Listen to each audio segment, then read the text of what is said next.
Hello friends, welcome to Dhruv designs. आज से हम स्टार्ट करने जा रहे हैं अपना website and graphic designing course.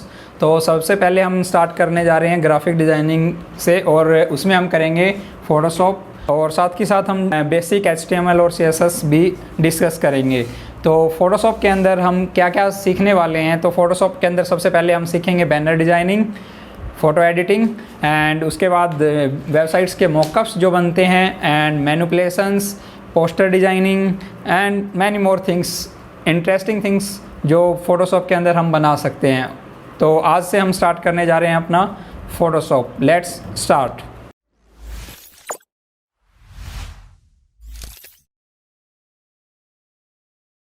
तो आज हम स्टार्ट कर रहे हैं फ़ोटोशॉप। तो फ़ोटोशॉप के इंटरफेस की बात करेंगे सबसे पहले हम कि फ़ोटोशॉप का इंटरफेस कैसा होता है और कैसे हम इसको स्टार्ट करते हैं। तो सबसे पहले हम आते हैं तो हमारे पास ये रिसेंट वर्क आता है जब भी हम फ़ोटोशॉप को ओपन करते हैं। उसके बाद हम फाइल में जाते हैं, एक न्यू फाइल लेते हैं। अब जब भी हम न्यू फाइल लेते हैं तो ये हमारे पास बहुत सारे ऑप्शंस हैं। हमारे पास डिफरेंट वर्जन्स के फ़ोटोशॉप होते हैं। तो हम यूज़ कर रहे हैं CC 2021। तो CC 2021 में जो हमारे पास फ़ोटोशॉप में है, ये इस तरीके की कुछ स्क्रीन आएंगी।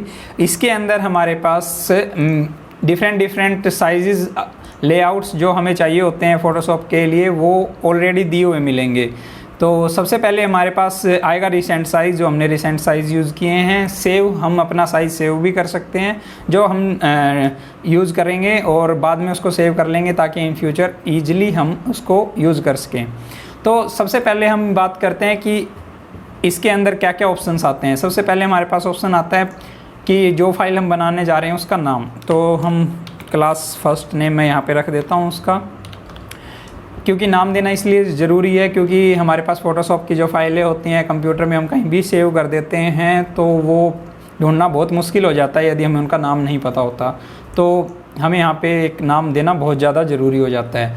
उसके बाद हम नेक्स्ट आते हैं विड्थ और हाइट पे। हम किस रेजुलेशन पे किस हाइट और विड्थ की फ़ोटो यहाँ पे बनाने वाले हैं या बैनर डिज़ाइन करने वाले हैं, वो ज़्यादा मैटर करता है। यहाँ पे साइज़ और रेजुलेशन क्यों ज़्यादा मैटर करता है, क्योंकि फ़ोटोशॉप एक रास्टर फाइल बनाता है, पिक्सल्स में काम करता है फ़ोटोशॉप। स्क्रीन के लिए यूज़ होने वाले डिज़ाइंस हम सारे के सारे फ़ोटोशॉप में बनाते हैं, इसीलिए यहाँ पे विड्थ और हाइट बहुत ज़्यादा नेसेसरी हो जाती है, क्योंकि एक विड्थ और एक हाइट के बाद फ़ोटोज़ जो हैं पिक्सलेट होना स्टार्ट हो जाती है। इसलिए यहाँ पे हमें ध्यान रखना पड़ता है कि कौन सी फ़ाइल कहाँ पे यूज़ होनी है, उसका क्या प्रॉपर साइज़ यूज़ होना है। जैसे आप सपोज करो DP लगाने वाले हो फेसबुक की, या फिर आप चेंज करने वाले हो, आप इंस्टाग्राम पे पोस्ट डालने वाले हो, या फिर कैंपेन चलाने वाले हो, तो हर एक का एक पर्टिकुलर साइज़ दिया होता है। उसी साइज़ के अकॉर्डिंग हमें फ़ोटोशॉप में डिज़ाइन करना होता है। तो वो साइज़ यहाँ पे इसलिए मैटर करता है। तो यहाँ पे विड्थ और हाइट उसी के अकॉर्डिंग हमने लेनी है, और साइज़ की हर एक की यूनिट यहाँ पे दी हुई है। पिक्सल्स है, इंचेस है, सेंटीमीटर है, मिलीमीटर है, पॉइंट्स है, ये सारे के सारे हमारे पास यूनिट्स हैं। आपको जिस भी यूनिट्स में साइज़ चाहिए होता है वो आप यहाँ से चूज कर सकते हो। पिक्सल्स की बात करूँ तो पिक्सल्स हमारे पास ऑलमोस्ट जितना भी डिज़ाइंस हम स्क्रीन के लिए करते हैं, कंप्यूटर, लैपटॉप, मोबाइल, हर एक में पिक्सल्स यूज़ होती है। उसके बाद इंचेस हमारे पास प्रिंट के लिए यूज़ होता है ऑलमोस्ट, क्योंकि हमारे पास जितने भी साइज़ हम बाहर लगाते हैं तो ऑलमोस्ट वो सेंटीमीटर, मीटर या इंचेस में हमारे पास आता है। क्लाइंट हमें अपनी एक विड्थ और एक हाइट एक देता है कि हमें इतने रेजुलेशन या इतने साइज़ का एक डिज़ाइन चाहिए, तो इसीलिए हम यहाँ पे इंचेस यूज़ करते हैं। उसके बाद सेंटीमीटर या मिलीमीटर, ये अलग अलग कंट्रीज़ की या अलग अलग जगह की एक यूनिट्स हैं, आप जैसे मर्जी चाहे यहाँ पे यूज़ कर सकते हैं। उसके बाद हम यूनिट्स के बाद आते हैं ओरिएंटेशन पे। ये हमारे पास है, इसको आप हाइट को विड्थ में और विड्थ को हाइट में चेंज कर सकते हो। इसकी हॉरिजेंटल और वर्टिकल विड्थ जो है चेंज हो जाएगी। उसके बाद हमारे पास आर्ट बोर्ड का ऑप्शन है। आर्ट बोर्ड का ऑप्शन हम अभी नहीं कर रहे हैं, ये हम बाद में करेंगे। फ़ोटोशॉप में इसके लिए अभी ज़्यादा ज़रूरत है भी नहीं। तो उसके बाद हमारे पास आता है रेजुलेशन। रेजुलेशन की बात करूँ तो रेजुलेशन होती है, जैसे हम फ़ोटो लेते हैं, हाई HD क्वालिटी होता है, एक नॉर्मल फ़ोटो होता है, तो रेजुलेशन पे डिपेंड होता है उसकी कि उसकी कितनी रेजुलेशन है। उसकी रेजुलेशन होती है मतलब हर एक इंच में कितने पिक्सल्स हम ले रहे हैं। तो हमने यहाँ पे 300 किया हुआ है, तो 300 रेजुलेशन एक मैक्सिमम रेजुलेशन है एक हाई क्वालिटी की फ़ोटो बनाने के लिए। उसके बाद यदि हम नॉर्मल डिज़ाइन बना रहे हैं, जैसे वेबसाइट पे अपलोड करना है या फिर कुछ हमें और कहीं ऐसी जगह पे यूज़ करना है जहाँ पे हमें ज़्यादा साइज़ या ज़्यादा हाई रेजोल्यूशन की या हैवी फाइल नहीं चाहिए होती, तो हम यहाँ पे यूज़ करेंगे 72। और यदि हमें करना है फेसबुक पे या फिर हाई रेजोल्यूशन प्रिंट करना है या हाई रेजोल्यूशन फ़ोटोज़ बनानी है, एडिटिंग करनी है, तो हम यहाँ पे लेंगे 300 रेजोल्यूशन। तो आपको रेजोल्यूशन समझ आ गया होगा। जब भी हम एक फ़ोन में फ़ोटो लेते हैं तो उसकी भी आप रेजोल्यूशन चेक करना, 96 के अप्रोक्स मोस्टली मोबाइल्स की यही होती है, 96 रेजोल्यूशन। तो उसके बाद आता है हमारे पास कलर्स मोड, तो कलर्स बहुत ज़्यादा ज़रूरी है। कलर मोड में हम सबसे पहले यहाँ पे आपको दिखेगा RGB के बाद हम यूज़ करने वाले हैं CMYK के। ये दो ही हम ज़्यादातर यूज़ करते हैं फ़ोटोशॉप के अंदर। ग्रे स्केल में ब्लैक एंड वाइट फ़ोटोज़ आती हैं। उसके बाद हमारे पास आता है CMYK और RGB, ये दो जो हमारे पास हैं। इन दो में डिफरेंट क्या है, ये कैसे यूज करते हैं, ये हम आगे जाके पढ़ेंगे। अभी के लिए फ़िलहाल आपको सिर्फ इतना याद रखना है कि RGB हम यूज़ करते हैं जब हम कोई भी डिज़ाइन बनाते हैं, वो होता है स्क्रीन के लिए, राइट। जब भी हम स्क्रीन के लिए कोई भी डिज़ाइन बनाएंगे तो हमें RGB कलर यूज़ करना है। जब भी हम कोई भी डिज़ाइन प्रिंट के लिए बनाते हैं तो हम CMYK कलर यूज़ करते हैं। अब इसका रीज़न क्या है? इसका रीज़न एक ही है, RGB red green blue colours होते हैं, ये स्क्रीन के कलर होते हैं। जितने भी कलर्स हम स्क्रीन के ऊपर देखते हैं वो सारे RGB में बने होते हैं। और जितने भी हम कलर्स प्रिंट करते हैं, कोई भी डिज़ाइन हम प्रिंट करते हैं तो उसमें इंक होती है, और जो इंक होती है उसके अंदर ये 4 कलर्स होते हैं, शान, मैजेंडा, येलो और कैल्वाई। K4 यहाँ पे K जो है स्टैंड करता है ब्लैक कलर के लिए, इसको अलग भाषा से लिया गया है यहाँ पे। तो हम यहाँ पे इसको याद रखेंगे सियान, मैजेंडा, येलो और ब्लैक कलर के नाम से।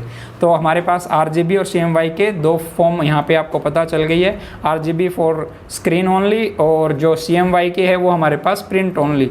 यदि हम RGB में कलर में डिज़ाइन कर रहे हैं तो हमें उसको स्क्रीन के लिए यूज़ करना है, और जब भी हम CMYK में कोई डिज़ाइन करते हैं तो हम प्रिंट के लिए यूज़ करते हैं। तो अब हम यहाँ पे RGB में स्टार्ट करने जा रहे हैं। उसके बाद ये नेक्स्ट जो चीज़ें हैं वो हमारे पास अभी ज़्यादा ज़रूरत है नहीं। स्क्वायर पिक्सल्स होती हैं, पिक्सल्स के अलग अलग साइजेज़ होते हैं, वो हम आगे जाके डिटेल्स में कभी पढ़ेंगे। अभी के लिए आपको जो सबसे ज़्यादा ज़रूरी है वो यही एरिया था। और 8 बिट इसीलिए यहाँ पे दिया हुआ है क्योंकि ये हमारे पास हर एक फ़ोटोशॉप या कोई भी डिवाइस हम ओपन करते हैं, उसके अंदर कोई भी डिज़ाइन ओपन करते हैं तो उसकी एक टेंडेंसी होती है।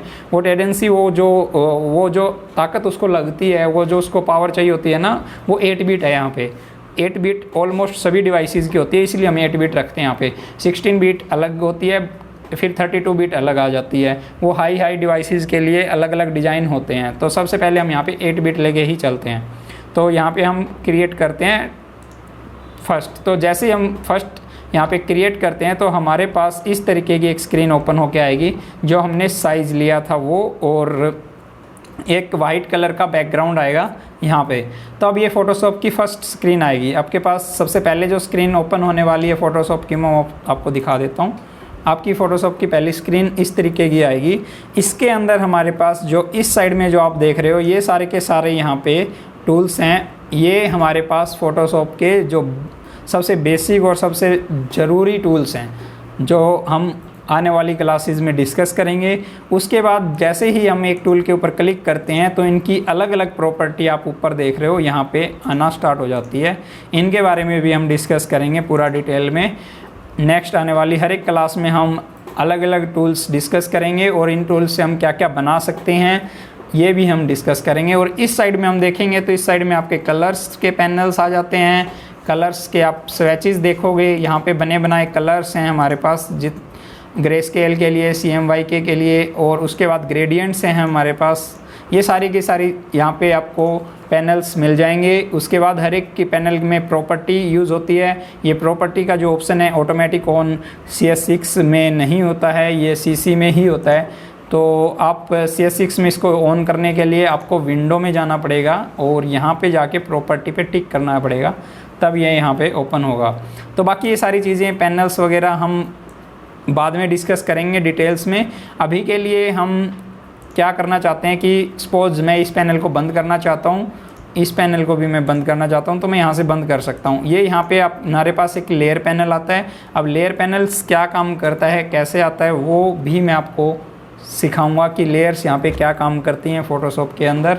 उसके बाद ये पैनल्स आते कहाँ से हैं, ये गायब कहाँ हो जाते हैं। जैसे मैं इसको कट कर रहा हूँ, आप इसको मूव कर सकते हो, यहाँ से भी मूव कर सकते हो, ये भी कट कर सकते हो, यहाँ से आप ओपन कर सकते हो, ये आपके पास हिस्ट्री आ जाती है। ये सारे के सारे ऑप्शंस यहाँ पे आ रहे हैं, जा रहे हैं। ये कैसे हो रहा है वो भी मैं आपको बताता हूँ।